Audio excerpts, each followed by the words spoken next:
Hello friends, आज हम बात करने वाले हैं सिबिल स्कोर के बारे में। और सिबिल स्कोर के बारे में हर व्यक्ति के दो ही क्वेश्चन होते हैं। पहला क्वेश्चन होता है कि ये गिरता क्यों है, और सेकंड क्वेश्चन होता है कि इसको सुधारना कैसे है। आइए तो अब हम बात करते हैं उन फैक्टर्स के बारे में जो सिबिल स्कोर को गिराते भी हैं, और उन सावधानियों के बारे में जिससे हमारा सिबिल स्कोर इम्प्रूव होगा। सबसे पहला और सबसे प्रमुख रीज़न रहता है non payment of any kind of dues, यानी कि क्रेडिट कार्ड के बिल का पेमेंट टाइम पर न करना, या क्रेडिट कार्ड के बिल का मिनिमम ड्यू पेमेंट का टाइम पर पेमेंट ना करना, या किसी भी टाइप के लोन की ईएमआई का बाउंस होना।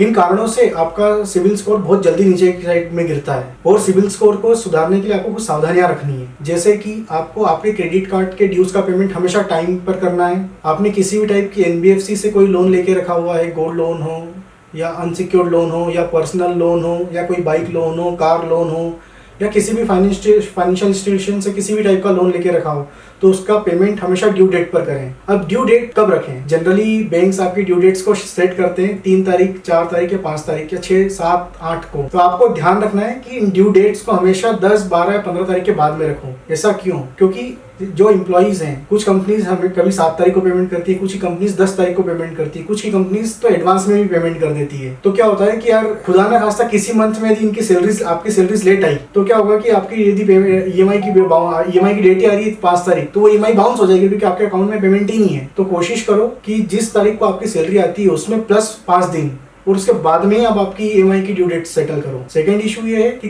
आप लोन का या किसी भी टाइप के क्रेडिट कार्ड का पेमेंट हमेशा इलेक्ट्रॉनिक मोड में करो। इलेक्ट्रॉनिक मोड में करने से ये होगा कि आपको तुरंत पता पड़ेगा कि आपकी एनईएफटी सामने आपके लोन अकाउंट में क्रेडिट हुई या नहीं हुई। कुछ केसेस में लोन का रीपेमेंट कुछ व्यक्ति पोस्ट डेटेड चेक से भी करते हैं। तो क्या हुआ कि सपोज मेरी 5 तारीख की ड्यू डेट थी या 10 तारीख की ड्यू डेट थी, वो सिग्नेचर मिसमैच के कारण मेरा चेक बाउंस हो गया या चेक क्रेडिट नहीं हुआ मेरे लोन अकाउंट में, तो लोन तो उसको यही मतलब लेंडर तो उसको यही मानेगा कि यार आपने डिफॉल्ट करा है। फिर जब आप नेक्स्ट डे, जब भी आप 3 दिन या 4 दिन बाद आपको पता पड़ेगा कि यार मेरा चेक बाउंस हो गया, फिर आप इमीडिएट पेमेंट करोगे, तो 3 दिन या 4 दिन का जो डिले हो गया वो तो आपके सिबिल स्कोर में रिपोर्ट हो ही जाएगा, आपके सिबिल रिपोर्ट में रिपोर्ट हो ही जाएगा, जिससे आपका सिबिल स्कोर डाउन हो जाएगा। तो उससे अच्छा है कि आपको हमेशा ईसीएस या इलेक्ट्रॉनिक पेमेंट मोड आपको लगा लेना चाहिए, या आप पेमेंट कर रहे हो तो आप इंटरनेट बैंकिंग या यूपीआई के मोड से इमीडिएट पेमेंट कर दो।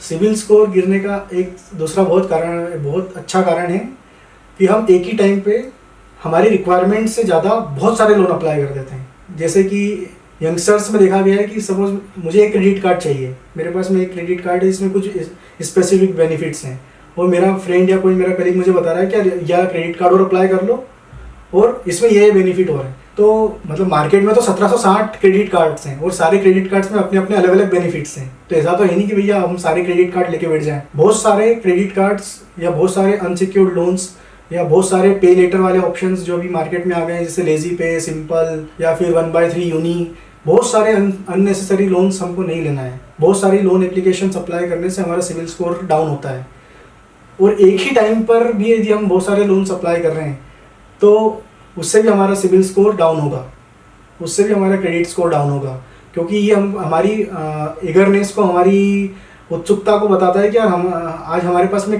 हमको लोन की रिक्वायरमेंट बहुत ज़्यादा है। आज ये बता रहा है कि हमको लोन की रिक्वायरमेंट बहुत ज़्यादा है, इसलिए हमने मल्टीपल एप्लीकेशंस लगा के रखी है। तो लेंडर भी एक टाइम पे सोचेगा यार इस व्यक्ति के पास में पहले से ही 2 या 3 या 4 और total sum of amount 1 lakh, 2 lakh, 3 lakh के अनसिक्योर्ड लोन्स हैं, इसकी पर्टिकुलर इनकम इतनी, तो ये टाइम पे रिपेमेंट कर भी पाएगा या नहीं कर पाएगा। तो आपको ध्यान रखना है कि आपको एक ही टाइम पे मल्टीपल लोन एप्लीकेशन अप्लाई नहीं करना है। आप वहीं पर लोन एप्लीकेशन लगाओ जहां पर आपको सबसे ज़्यादा अमाउंट का लोन मिलने की गारंटी हो, या आपको ऐसा लग रहा हो कि आपका लोन एक ही बार में पास हो जाएगा और बहुत ज़्यादा अमाउंट का आपकी रिक्वायरमेंट के हिसाब से आपका लोन पास हो जाएगा। मल्टीपल एप्लीकेशंस लगाने से क्या होगा कि हर बार आपकी एप्लीकेशन लगाने से जो आपका सिबिल स्कोर डाउन होना है वो होगा। यदि आप एक ही बार एप्लीकेशन लगाओगे तो एक ही बार सिबिल स्कोर डाउन होगा। यदि आपने 4 लगा दी, उसमें से एक अप्रूव हो गई, तो एक तो ठीक है, बची जो 3 एप्लीकेशन फालतू में लग गई थी उसके कारण भी आपका सिबिल स्कोर तो डाउन हो ही रहा है। तो आपको कोशिश करना है लिमिटेड एप्लीकेशंस लगाना है, और पर्टिकुलर आपके लोन की रिक्वायरमेंट के हिसाब से आपको एप्लीकेशंस लगाना है कि आपको अब लोन लेने के भी मल्टीपल ऑप्शन है आपके पास में। आपको क्रेडिट कार्ड लेना है, पर्सनल लोन लेना है, टर्म लोन लेना है, या आपका काम केवल पे लेटर वाले ऑप्शन से भी हो जाएगा, जो जैसे फ्लिपकार्ट भी पे लेटर देता है, अमेजॉन पे लेटर देता है, 1/3 यूनी भी एक पे लेटर टाइप का ही ऑप्शन है।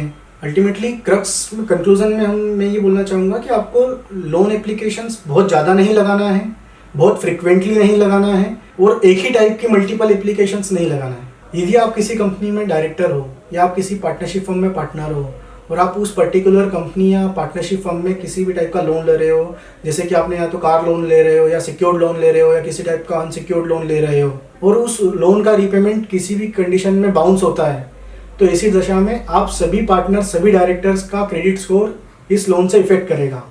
आपको लोन लेते समय ये बात का जरूर ध्यान रखना है कि जब आप इस एंटिटी से फ्यूचर में एग्जिट करोगे, तब आपको इस लोन में से भी आपका नाम हटवाना पड़ेगा। यदि आप आप डायरेक्टर या पार्टनर की पोजीशन में आप एज एन गारंटर बन रहे हो, तो इवन आपके डायरेक्टर या पार्टनर, डेजिग्नेटेड पार्टनर की पोजीशन से हटने के बाद भी ये लोन आपके सिविल स्कोर को इफेक्ट करते रहेगा।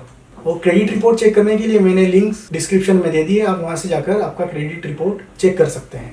आपका किसी भी टाइप का क्वेश्चन हो तो आप कमेंट बॉक्स में कमेंट कर सकते हैं, और इसी टाइप की यूज़फुल जानकारियों के लिए आप हमें सब्सक्राइब भी करें।